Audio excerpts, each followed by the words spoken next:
મારા માટે તો પૂજ્ય સ્વામીજી મારા સદગુરુ છે. શું બોલું? दोपहर का सूरज કદાચ હું હજી દીપક પણ નથી બની, પણ હા, આજની ચર્ચામાં મને એક વસ્તુ બહુ જ ગમી કે હીરો છે પણ કીચડમાં લપેટેલો છે. આવા સમૃદ્ધ સદગુરુ મળે તો મને નથી લાગતું જ્ઞાનરૂપી વર્ષા એ હીરા પર પડે ને તો ક્યારેક ને ક્યારેક હીરો ચમકે.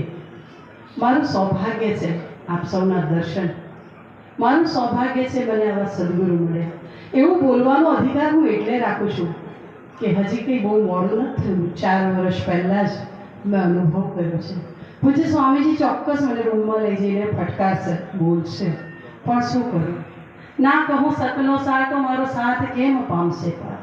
સ્વામીજીએ કીધું ચમત્કારની વાતો ન કરવી, પણ સુંદર સાથ શું કરું? મોઢે તાળું મારું છું.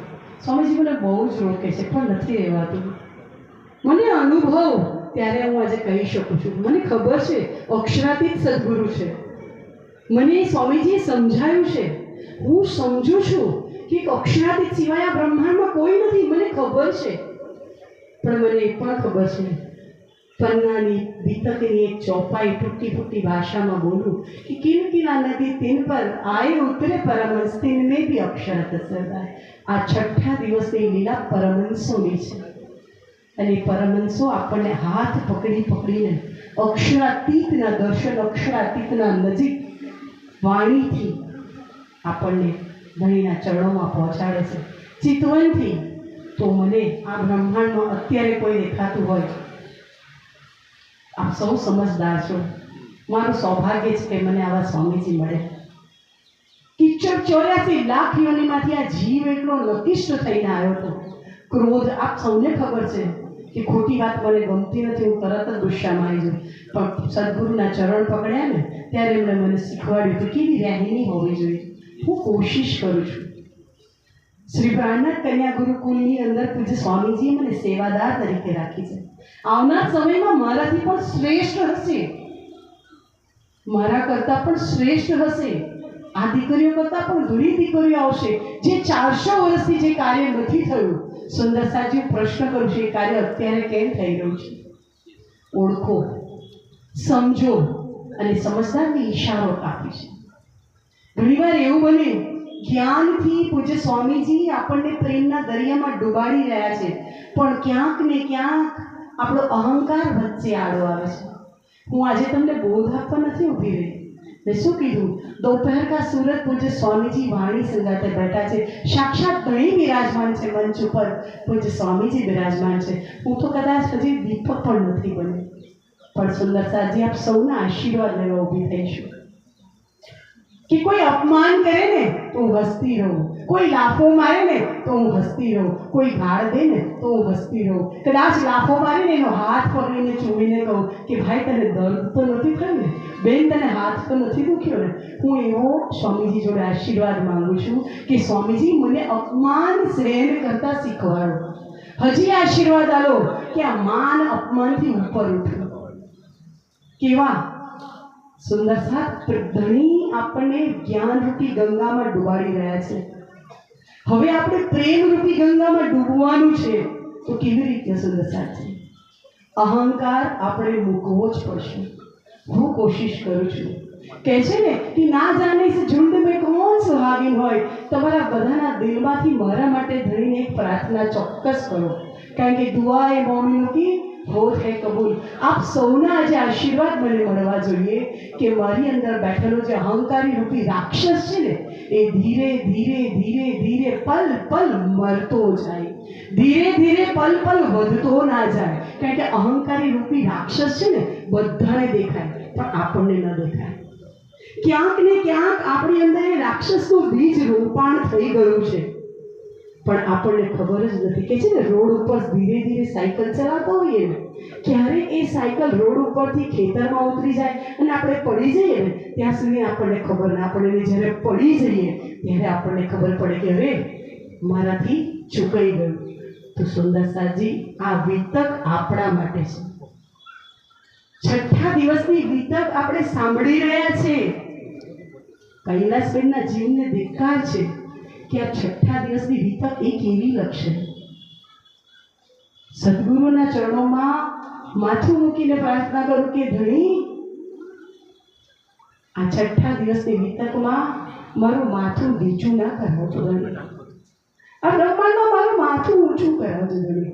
મારી સાથે મારી વિતક જે લખું ને ધણી 7મા દિવસ માટે, તો ધણી તારી કૃપા અંદર હોવી જોઈએ, તારો પ્રેમ હોવો જોઈએ, તારા આશીર્વાદ હોવા જોઈએ. તો શું આપણે કહી શકીશું કે એ હે આપણી વિતક. નહીતર શું કહેવું પડે ખબર છે? 5મા દિવસની વિતક છઠ્ઠા દિવસમાં સાંભળીએ છીએ, પણ આપણે શું કહીએ છીએ? એ હે આપણી વિતક. પૂજ્ય સ્વામીજી આપ જુઓ, સુંદરસાજી સરકારશ્રીએ જે મુહિમ છેડી હતી, દાહોદ સુંદરસાજ સરકારશ્રીને પણ બહુ જ વાલો હતો. સરકારશ્રીને પણ બહુ જ, અને સૌથી પહેલા ગુજરાતમાં પણ સ્વામીજીએ જો પગ મૂક્યો હોય તો દાહોદના સુંદરસાજનો અજીવી સ્વામીજી જોડે કંધાથી કંધો મિલાયો છે. એટલા જ માટે અમારું પહેલું કથન એવું છે, હું આપ સૌને પ્રાર્થના કરું છું કે મારી અંદરની જે અહંકારી રૂપથી રાક્ષસ છે ને, આપ સૌ દુઆ કરો ધણીને કે અહંકારી રાક્ષસ પલ પલ મરે અને આ વિતકની રાહ ઉપર ચાલવાની કોશિશ કરે. કોઈની કોઈ જે પરમહંસોની વિતક છે એની કોઈને કોઈ વાત મારા દિલમાં ચૂભે અને એની રાહ પર હું ચાલવાનો પ્રયાસ કરું સુંદરસાજી. બાકી આગળ તો સદગુરુ છે, પૂજ્ય સ્વામીજીના આશીર્વાદ છે મારા માથા પર, જેથી આ હીરાથી કિચ્ચડથી ભરેલો હીરો ક્યારેક ને ક્યારેક મારા પ્રાણ છૂટશે ને, ત્યારે મારા કર્મનો કિચ્ચડ હું ધોઈને છૂટીશ. એટલું તો ચોક્કસ મને વિશ્વાસ છે, કારણ કે એવા સમૃદ્ધ સદગુરુ મને મળ્યા છે. ધણીની મારા પર નજર છે. સુંદરસાજી, મારી કોઈ ઓકાત નથી તમને 2 શબ્દોની, અને એમાંય સ્વામીજી સામે બોલવું તો શરમજનક છે. સ્વામીજીના બોલ્યા પછી તો મને 1 મિનિટ પણ નહીં આપવાની. હું પ્રાર્થના કરું છું, હું પણ આજે મારા સ્વાર્થી ઉઠી છું કે આ છઠ્ઠા દિવસની વિતક ધણી મારી સાથે પ્રેમરૂપી લખાવે અને મારો અહંકારનો રાક્ષસ છે ને એને પલ પલ મારે. આ મારો સ્વાર્થ છે.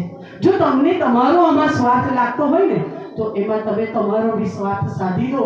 કારણ કે અંતિમ સમયમાં જ્યારે ખાટલામાં પડ્યા હોય છે ને ઓક્સિજન પર શ્વાસ લેવાના ફાફા હોય છે ને, ત્યારે સાહેબ આપણી બુજરકી માયાની ધરીને ધરી રહી જાય છે. શ્વાસ લેવાની તકલીફ પડે છે, એક બૂંદ પાણી માટે તલફડીએ છે સુંદરસાજી. અને આ કડવું સત્ય છે જેનું ઉદાહરણ હું ઊભી છું, જેનો અનુભવ પૂજ્ય 4 વર્ષ પહેલા મને સ્વામીજી દ્વારા થયો છે સુંદરસાજી. બાકી તમને બધાને ખબર છે પ્રાણ છૂટી ગયા તમારે. બસ હવે આ અહંકારનો રાક્ષસ મરી જાય ને તો મારો આ સંસારમાં એનો ફેરો સફળ થાય. અને આપ સૌ સુંદરસાજ દુઆ કરો, કારણ કે દુઆ એ મોમિનો કી હોત હૈ કબૂલ. સુંદરસાજી ફરી પ્રાર્થના, જ્ઞાનપીઠ અને પ્રાણનાથ કન્યા ગુરુકુળ સ્વામીજીના 2 અંગ છે. સ્વામીજીના અંગ છે.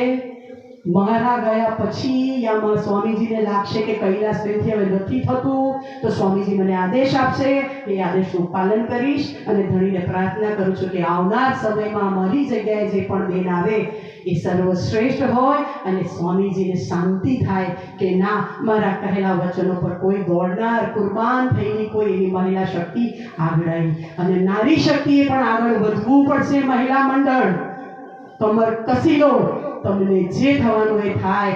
માયાના જે હથિયાર હેરાન કરે એ કરે, તમને માયાના હથિયાર પછી પડશે. પહેલા ધણીની મહેર થશે, અને ધણીની મહેર માટે તો આ બધી આપણા પર કહેર થઈ રહી છે માયાની. તો શેનાથી ડરવાનું છે?